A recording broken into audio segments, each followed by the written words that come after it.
Kumbh Mela is officially underway in Prayagraj. I'm sure you've seen the headlines, the largest gathering of humanity, 600 million people to attend, and the first Mahakumbh in 144 years. It is a high-tech festival this time. You've got underwater drones, AI cameras, and aerial surveillance. But decades ago, the Kumbh was very different. At one point, it was a revenue source for the British, a hub of nationalism, and a base for revolution. Tonight, we're telling you that story. Let's go back to the 1800s. That's when the British East India Company took control of Prayagraj. In the middle of that century, they began noticing something about the city. A fair or mela every 12 years. Of course, the British did not care about the religious significance. They cared about the business opportunity, about making money. Every devotee at the Kumbh had to pay taxes to the company. How much? 1 rupee per person. That was a tax, the Kumbh tax, 1 rupee per person.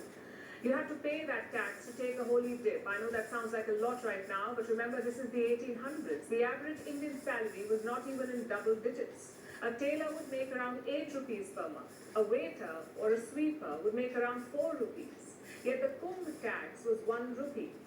Why? Good old British exploitation. And all of this was documented by a British woman. Her name was Fanny Park. She lived in India for nearly 24 years, mostly around the city of Prayagraj. And she has mentioned all of this in her memoir. How ordinary pilgrims were taxed by the company. Tax was also collected from businesses at the Kumbh, especially barbers. You see, most devotees would shave their heads in Prayagraj, so barbers had a booming business.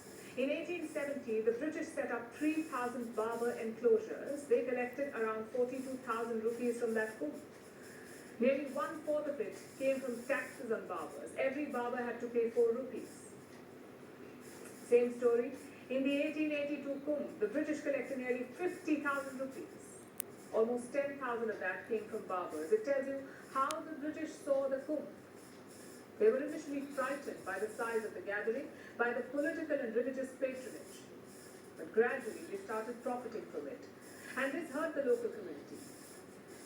Prayagraj is home to the Prayagwal Brahmins.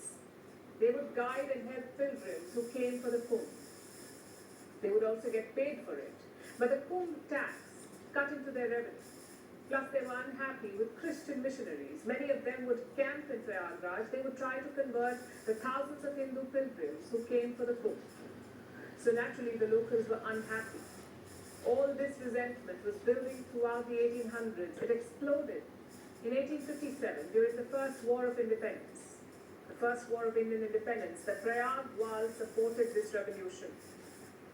They couldn't fight themselves, but they aided the revolutionaries, like Rani Lakshmibai of Jhansi. She stayed with the Prayagwals as the battle plans were charted.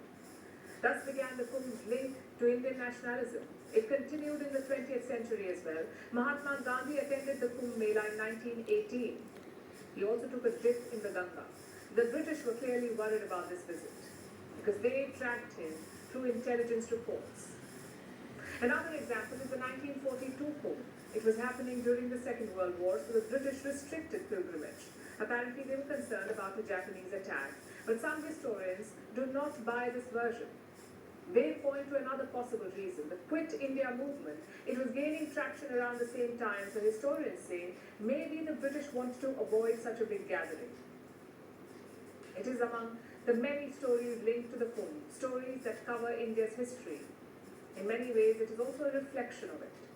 Taxed by the East India Company, exploited by the British Raj, celebrated by nationalists, and now the symbol of a new India, a country that blends customs with progress, rituals with technology, and religion with tourism. Like I said, the Kumbh is a lot more than just a gathering.